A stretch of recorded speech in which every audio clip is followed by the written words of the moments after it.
Hello friends, welcome you all in एकाग्रता। तो आज हम शुरू करने वाले हैं अपनी नई सीरीज, जो कि जितने भी एक्ट्स हमने हिस्ट्री में पढ़े हैं पॉलिटी में पढ़ेंगे। बाकी जो मैंने पॉलिटी में सीरीज चला रही है उसमें भी हम ये सारे एक्ट पढ़ेंगे। बाकी मैं ये सारे एक्ट इसी में ही कवर करवा दूंगा और दोनों का मेन बताऊंगा कि कौन सा हिस्ट्री पॉइंट ऑफ व्यू से कौन से पॉइंट इंपॉर्टेंट है और पॉलिटिकल यानी कि पॉलिटिक्स जो हमारी पॉलिटी है उसके रिस्पेक्ट में कौन से पॉइंट इंपॉर्टेंट होंगे। तो शुरू करते हैं हमारा आज रेगुलेटिंग एक्ट। इसको शुरू करवाने से पहले मैं एक चीज़ बता दूं आपको, जो भी हम एक्ट पढ़ने वाले हैं उसकी स्टार्टिंग में मैं आपको एक कहानी बताऊंगा, जो कि इस रेगुलेटिंग एक्ट या कोई भी एक्ट लाने से पहले कि ये एक्ट ब्रिटिश पार्लियामेंट द्वारा क्यों लाया गया और इसका मेन रीज़न आपको पता चलेगा कि रेगुलेटिंग एक्ट किस लिए आया है। हर एक वर्ड्स का मीनिंग पता चलेगा कि लोगों को पता नहीं होता कि कोर्ट ऑफ डायरेक्टर्स एक्चुअल में होते कहाँ हैं, कहाँ बैठते हैं, ना कोई ये चीज़ बताता है। तो ये सारे का सारा हम समराइज करेंगे और वीडियो के लास्ट में देखेंगे, जो कि बहुत इंपॉर्टेंट रहने वाला है। ठीक है, तो शुरू करते हैं हम अपना आज रेगुलेटिंग एक्ट। तो एक बात ध्यान में रख लो कि जो जितने भी एक्ट आए हैं, ठीक है, 1773 का एक्ट है रेगुलेटिंग एक्ट। इसमें क्या था कि ब्रिटिश पार्लियामेंट द्वारा जो भी एक्ट आए वो कहीं ना कहीं ब्रिटिश को, जो कि गवर्नमेंट है, ब्रिटिश गवर्नमेंट है, उसको एक तरह से हायर पोजीशन पर रखने की बात हुई है। यहाँ पर हायर पोजीशन से आने की, जो कि ईस्ट इंडिया कंपनी है उसकी पावर को कम करने की बात हुई है और ब्रिटिश पार्लियामेंट की पावर को बढ़ाने की बात हुई है। इसलिए यहाँ पर जो रेगुलेटिंग वर्ड है, ठीक है, वो रेगुलेटिंग वर्ड किसकी वजह से आया है यहाँ पर, जो कि ईस्ट इंडिया कंपनी है उसकी पावर्स को रेगुलेट करने के लिए, उसकी पावर को कम करने के लिए बात आई है। तो ये जो रेगुलेटिंग एक्ट है वर्ड, ये क्यों आया, ये चीज हम शुरुआत करते हैं हमारा बैकग्राउंड से यहाँ से। तो ये बात है 1772 की, जब first governor general of Bengal Warren Hasting को बनाया गया। इसमें क्या था कि उस समय की बात है जब ब्रिटिश पार्लियामेंट के अंदर कहीं ना कहीं, जो हमको सभी को पता है, इंडिया के अंदर मोनोपोली थी। किसकी? ईस्ट इंडिया कंपनी की हमारी मोनोपोली थी। और वहाँ पर जितने भी बंदे रहते थे, बंदे से मतलब जितने भी ट्रेडर्स थे, लाइक ईस्ट इंडिया कंपनी द्वारा ब्रिटेन में भी तो रहते होंगे, तो वहाँ पर जो वो कहीं ना कहीं बहुत ज़्यादा जेलस थे। किससे? ईस्ट इंडिया कंपनी से। रीज़न क्या था कि बहुत अच्छा इंडिया में पैसा छाप रहे थे, मगर उनको मिल नहीं रहा था जो ब्रिटेन में थे।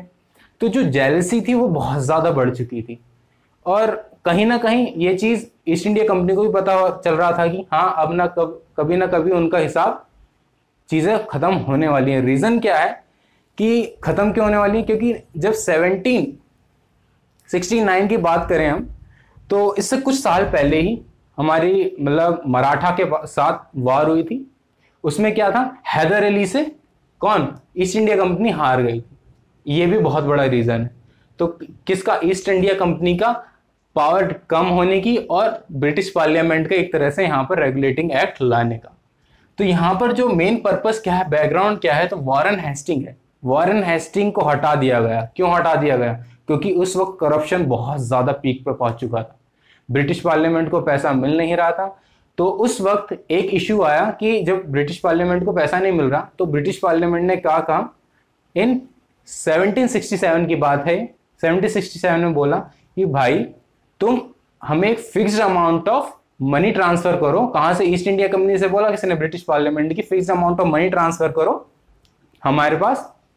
मगर ये जो ईस्ट इंडिया कंपनी इतनी ज्यादा ब्राइब लेने लग गई थी, इतनी ज्यादा इलीगल ट्रेडिंग हो गई थी, इतना ज्यादा करप्शन हो चुका था कि वो इवन 1 मिलियन, ये 1772 में $1 मिलियन इन्होंने किससे? ब्रिटिश पार्लियामेंट से तो एक लोन ले लिया, देने की बजाय फिक्स्ड अमाउंट उनसे लोन ले रहे हैं और उस लोन को भी चुका नहीं पा रहे हैं। तो यही मेन रीजन आता है कि कहीं ना कहीं जो ब्रिटिश पार्लियामेंट है उन्होंने बागडोर अपने हाथ में संभालने की यहाँ पर कोशिश करी। और बाकी जब हम पिट्स इंडिया एक्ट में पढ़ेंगे तो कहीं ना कहीं एक तरह से पूरा का पूरा जो हमारी बोर्ड ऑफ डायरेक्टर के थ्रू उनके ऊपर एक तरह से सारे के सारे जो भी पॉलिटिकल मिलिट्री अफेयर्स हैं अपने हाथों में कर लिए। तो ये बस एक शुरुआत थी, आगे आगे बहुत ज्यादा होगा। और उसके बाद जब 1857 आएगा तो पूरा पूरा क्राउन के हाथ में जो भी है कंट्रोल आ चुका होगा। बात करते हैं हम हमारे regulating act. First governor general है वॉरेन हेस्टिंग। उस समय ब्रिटिश पार्लियामेंट और ईस्ट इंडिया कंपनी के साथ मतभेद चल रहे थे। रीजन क्या है, न्यू पॉलिटिकल पार्टी आ चुकी थी। कहाँ, ब्रिटिश पार्लियामेंट में जेलसी बहुत हो रखी थी, किससे, ईस्ट इंडिया कंपनी से, जो इंडिया में कर रहे थे, पैसा कमा रहे थे। ईस्ट इंडिया कंपनी बहुत ज्यादा ग्रीड हो चुकी थी, करप्शन बढ़ चुका था, इलीगल ट्रेडिंग होने लगी थी, ब्राइब बहुत ज्यादा बढ़ गई थी। अब आ जाते हैं कि एक्चुअल में रेगुलेटिंग एक्ट आया किस लिए, क्या क्या इसके फीचर रहे, क्या क्या इंपॉर्टेंट इसकी रही। तो बहुत इंपॉर्टेंट है, छोटी सी एक ट्रिक भी बोल दो। मेरी पूरी वीडियो में जो भी मैं पढ़ाता हूँ उसमें हल्की फुल्की ट्रिक नहीं बोल सकते, पूरी वीडियो ही कहीं ना कहीं याद करने के लिए बहुत इंपॉर्टेंट रही है। तो उसको हम आज देखेंगे। तो देखो, मैंने एक इंडिया का मैप बनाया, रीजन है सब, जो भी मैं यहाँ पर लिखूंगा हर एक चीज का एक रीजन होगा।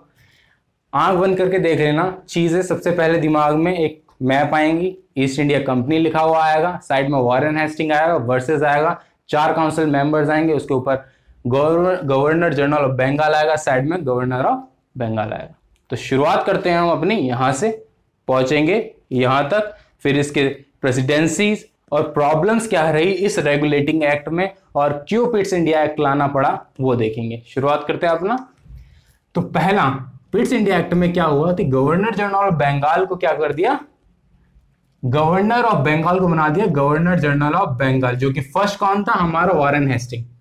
ठीक है, तो गवर्नर ऑफ बंगाल को गवर्नर जनरल ऑफ बंगाल क्या बना दिया गया। अब यहां पर क्या हुआ, यहां पर एक तरह से क्या हुई थी, सेंट्रलाइज टेंडेंसी हुई थी। रीजन क्या है, देखो यहां पर हमारी पहले क्या थी, 3 प्रेसिडेंसी थी, सबने सुना होगा।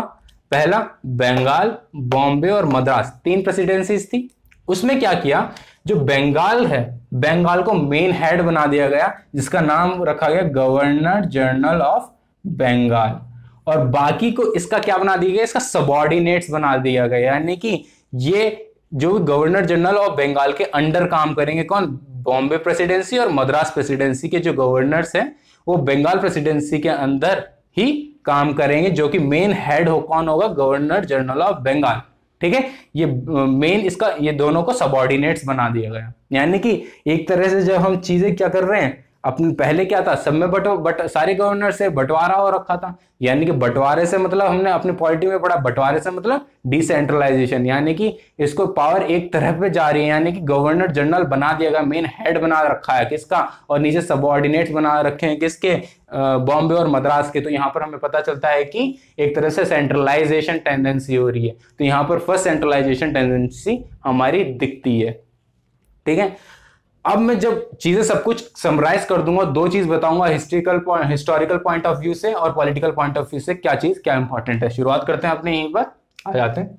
तो जब गवर्नर ऑफ बंगाल को गवर्नर जनरल ऑफ बंगाल बना दिया गया, ठीक है, तो यहां पर रेगुलेट करने के लिए इनको, यहां पर जो ब्रिटिश पार्लियामेंट है, इन्होंने 4 काउंसिल मेंबर्स भेज दिए अपनी तरफ से। कहां से आए थे, इंग्लैंड से आए थे। और इनका जो क्या है, इसको क्या क्या बोलते हैं, 4 काउंसिल मेंबर्स को एग्जीक्यूटिव काउंसिल्स कहते हैं। ठीक है, अब वो 4 मेंबर्स कौन थे, हमारे फिलिप फ्रांसिस, जॉर्ज मैसन, जॉन क्लेवरिंग, रिचर्ड बैरवेल। ठीक है, इन नाम को याद करने, देखो कोई ये रेगुलेटिंग है सिर्फ डायरेक्ट पे लिखने के लिए आएगा नहीं, नाम भी आएंगे तो डायरेक्ट लिखने के लिए नहीं आएंगे। तो याद करने के लिए एक नॉर्मल सी छोटी सी ट्रिक भी बोल सकते हो या नहीं भी, जो भी है, बस याद करने के लिए आप बोल सकते हो। पहला सिस्टर, दूसरा वेल, तीसरा रिंग, चौथा सन, सन बेटा, SON सन। ठीक है, पहली चीज क्या है, सिस से सिस्टर, सन से बेटा, रिंग से हाथ वाली रिंग, बारवेल कुआ। ठीक है, चीजें याद रहेंगी, लास्ट के भी याद रहेंगे, तो बहुत आसानी से 4 काउंसिल मेंबर्स के नाम याद रख लोगे। ठीक है, अब जो 4 काउंसिल मेंबर्स थे, जो भी डिसीजन मेकिंग होगी वो वोटिंग द्वारा होगी। यानी कोई भी चीज बनाया जाएगा, लॉ बनाया जाएगा, कुछ भी ईस्ट इंडिया कंपनी या इंडिया के लिए बनाएगी उस वक्त, तो वो क्या होगी, वो वोटिंग द्वारा होगी। यहां पर जो था मेन हेड कौन था, यहां पर वॉरेन हेस्टिंग था। तो उस समय जो वॉरेन हेस्टिंग जो था ईस्ट इंडिया कंपनी का, यहां पर पूरी इंडिया को संभालता था। तो वॉरेन हेस्टिंग ने जो 3 बंदे थे ये काउंसिल मेंबर्स, तो बहुत ज्यादा चिढ़ते थे। किससे? वॉरेन हेस्टिंग से। चिढ़ने वाला हिसाब। तो सीधी सी बात है, जब 3 बंदे यहाँ पहले से चिढ़ रहे हैं तो वॉरेन हेस्टिंग के फेवर में कैसा चीज आएंगी? तो 3 अपना अलग वोट दे देंगे, वॉरेन हेस्टिंग हार जाएगा। और जो वॉरेन हेस्टिंग के साथ जो रिचार्ड बारवेल है, वो एक तरह से दोनों सहमत अपनी 2 वोट लेकर भी फिर भी हार जाएंगे, क्योंकि 3 वोट दूसरी साइड पड़े हुए हैं।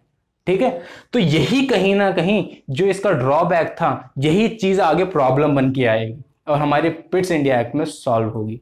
तो जहां पर वॉरेन है यानी कि जो भी गवर्नर जनरल है उसको एक वीटो पावर दे दी जाएगी। किसमें? पिट्स इंडिया एक्ट में। फिलहाल अभी हम यहां पर हैं कि 3 बंदे हैं वॉरेन हेस्टिंग से चिढ़ते हैं, और यहां पर एक तरह से जो दिक्कत यहां पर आ रही है कि जो कम्युनिकेशन बहुत ज्यादा प्रॉब्लम यहां पर हम फेस दिख रही है कि जो वॉरेन हेस्टिंग है और ये तो 3 मेंबर्स हैं, इनमें कहीं ना कहीं टसल शुरू हो रही है, वो भी बिना बात के, क्योंकि ये एक दूसरे से चिढ़ते हैं कहीं ना कहीं।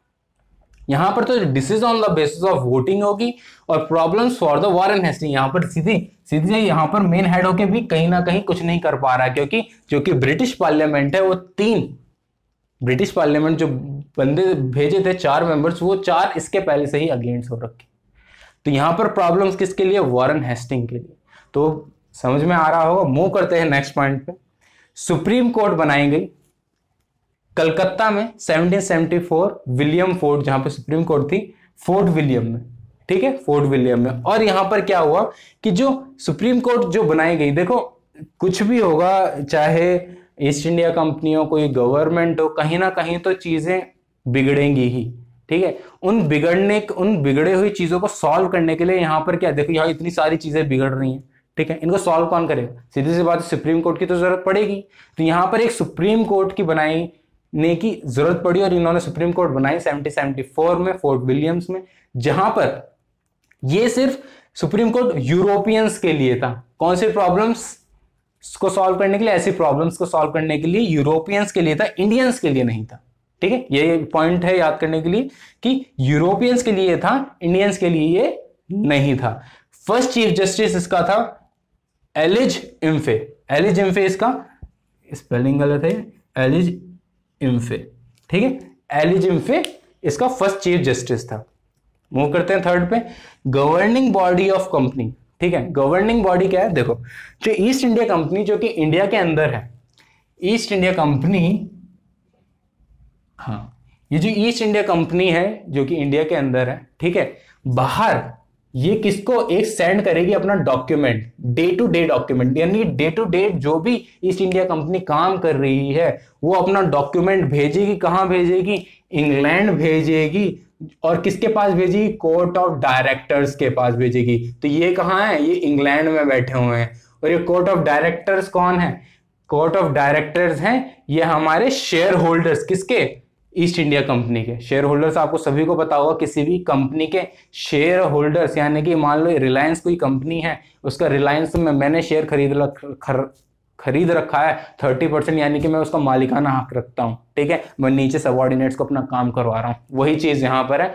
जो कोर्ट ऑफ डायरेक्टर है जो कि इंग्लैंड में है, जो ईस्ट इंडिया को कंपनी को संभाल रहे हैं, ठीक है, वही court of directors governor general of Bengal बनाते हैं और वही court of director east India company को इंडिया में रहने दे रहे हैं, जो कि ये ईस्ट इंडिया कंपनी को डे टू डे अपना डॉक्यूमेंट सेंड करेगी, क्या ये चीज करते हैं क्या नहीं करते हैं, जो कि कोर्ट ऑफ डायरेक्टर जो कि इंग्लैंड में रहते हैं। ठीक है, इतना समझ में आ गया होगा। तो गवर्निंग बॉडी, यानी कि गवर्निंग बॉडी कौन है इनकी? जो कोर्ट ऑफ डायरेक्टर जो कि इंग्लैंड से इनको संभाल रहे हैं, चीजें देख रहे हैं। तो कोर्ट ऑफ डायरेक्टर उस वक्त इंग्लैंड में कितने थे? 24 कोर्ट ऑफ डायरेक्टर्स थे, जिनका टाइम पीरियड 4 साल कर चुका था, यानी कि 4 साल तक ये रहेंगे। ठीक, कहां? इंग्लैंड में। वर्क क्या था? Submit all related documents to east India company. East India company से रिलेटेड जितने भी डॉक्यूमेंट्स होंगे वो कोर्ट ऑफ डायरेक्टर रखेगा। मैंने बताया था कि कोर्ट ऑफ डायरेक्टर क्या है हमारे? ये शेयर होल्डर्स हैं। किसके? ईस्ट इंडिया कंपनी के शेयर होल्डर। क्योंकि ईस्ट इंडिया शेयर होल्डर क्यों बोल रहा हूं? कि भाई प्राइवेट कंपनी थी, उसी के लिए। तो यहां पर जब हम इतना सब कुछ हमने जब पढ़ लिया, तो मेन दिक्कत क्या आती है? मेन क्या थी इस रेगुलेटिंग एक्ट? दिक्कत क्या थी इस रेगुलेटिंग एक्ट में जो पिट्स इंडिया एक्ट लाना पड़ा? पहली चीज क्या है? Communication problem. देखो, स्टार्टिंग में कम्युनिकेशन कितनी प्रॉब्लम हो रही है कि जो हेड है वही कुछ नहीं कर पा रहा, ठीक है।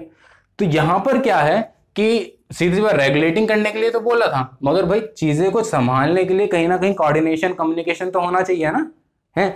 तो वही चीज है कि कम्युनिकेशन प्रॉब्लम बहुत ज्यादा थी किसमें, गवर्नमेंट जनरल ऑफ बंगाल और काउंसिल्स में, ठीक, गवर्नर जनरल ऑफ बंगाल और ये काउंसिल एग्जीक्यूटिव मेंबर्स में, ठीक है।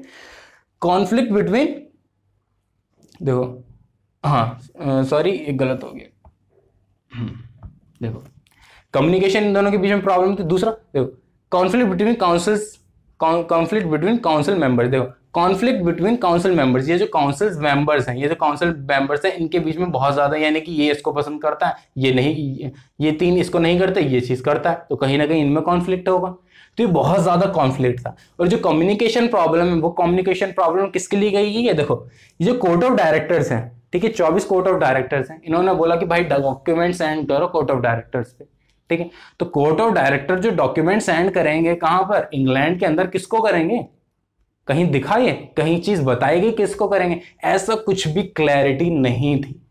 तो कम्युनिकेशन प्रॉब्लम बहुत ज्यादा थी किनके बीच में, कोर्ट ऑफ डायरेक्टर्स और कहीं ना कहीं किसके, ईस्ट इंडिया कंपनी के बीच में।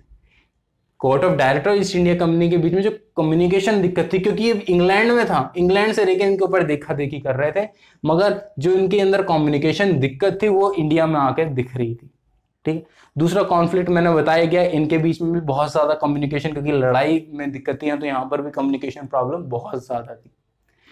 तो मेन जो चीज आती है इसको हमारे समझने पर, ठीक है, पूरा जो हमने इतना समझा है उसका एक चीज हमें पता चल रही है, वो है जो हमारे, मैंने जैसे बताया था कि जो लास्ट पॉइंट मैं आपको बताऊंगा वो इस वीडियो की बहुत ज्यादा इंपॉर्टेंट चीज वो रहने वाली है। वो चीज क्या है, देख लीजिए। पहला बंदा है, पहली क्या है हमारी, east India company. East India company है, ईस्ट इंडिया कंपनी कहाँ है हमारी, इंडिया के अंदर, इंडिया के अंदर है। इंडिया के अंदर जो है वो किसको डॉक्यूमेंट सेंड मारेगी, इसको एडमिनिस्ट्रेशन कौन करेगी, इसको एक तरह से गवर्निंग को, इसका शासन कौन करेगी, इसको चलाएगी कौन, इसको चलाएगा कोर्ट ऑफ डायरेक्टर्स, जो कि कौन है, शेयर होल्डर्स, किसके, ईस्ट इंडिया कंपनी के शेयर होल्डर्स हैं। और इसको अपॉइंट, यही किसको अपॉइंट करेगा, गवर्नर जनरल ऑफ बंगाल, जो कि कौन था उस वक्त, वॉरेन हेस्टिंग, ठीक है। समझ में आ गया, कोई नहीं बताता है ना, कहीं बुक में दिखा होगा, इवन कहीं भी अपनी जो बुक है कौन सी हमारी, पॉलिटिकल लक्ष्मीकांत हो या फिर हमारी स्पेक्ट्रम हो हिस्ट्री की, कहीं नहीं ये चीज़ एक्सप्लेन की गई है। तो बहुत इंपॉर्टेंट है, इसको ध्यान से समझना। तो ये दो चीज़ आई हैं, ठीक है, कोड ऑफ डायरेक्टर और ईस्ट इंडिया कंपनी। अब जो हमारा ये दो फेज है, ठीक है, इसमें जो तीसरा फेज आएगा यहाँ पर, जो जहाँ पर बोर्ड ऑफ कंट्रोल आएगा, वो क्या करेगा, वो यहां पर तीसरी पावर को शो करेगा। और यहां पर क्या आ जाएगा हमारा, पिट्स इंडिया एक्ट, ठीक है, यहां पर आ जाएगा हमारा पिट्स इंडिया, जो हम नेक्स्ट वीडियो में पढ़ेंगे। तो बेसिकली जो भी हमने चीज आज पढ़ी है उसमें क्या चीज इंपॉर्टेंट, दो चीज यहां पर मैं अपना पॉलिटी और हिस्ट्री दोनों की तरफ से समझाने की कोशिश कर रहा हूं आपको। तो पॉलिटिकली यहां पर जो पॉलिटी है हमारी, जो हम पॉलिटी में पढ़ेंगे, तो उसमें क्या चीज इंपॉर्टेंट है यहाँ पर, वो चीज इंपॉर्टेंट है यहाँ पर, पहला क्या है, यहाँ पर सेंट्रलाइजेशन टेंडेंसी शो हुई है हमारी, ठीक है, यहाँ पर सेंट्रलाइजेशन टेंडेंसी आई है। दूसरा हिस्ट्री पॉइंट ऑफ व्यू से आप देख लो कि क्या पॉइंट की, बहुत 4 काउंसिल मेंबर्स थे, वॉरेन हेस्टिंग का कोर्ट ऑफ डायरेक्टर्स था, सुप्रीम कोर्ट बनाया गया, ये सारा का सारा हिस्ट्री का पार्ट है। मेन रेगुलेटिंग एक्ट क्या था कि कहीं ना कहीं ईस्ट इंडिया कंपनी को की जो पावर है उसको कम करने की कोशिश करी थी, और बाकी जितने भी एक्ट्स आएंगे वो कहीं ना कहीं ईस्ट इंडिया कंपनी के ऊपर रोक लगाने की कोशिश करते हैं। तो आशा करता हूँ आप चीज़ को, ये चीज़ जितनी भी जो मैंने A to Z आपको चीज़ बताई है समझ में आई होगी, अच्छे से एक्सप्लेन करने की कोशिश की है। मिलते हैं नेक्स्ट वीडियो में, जय हिंद।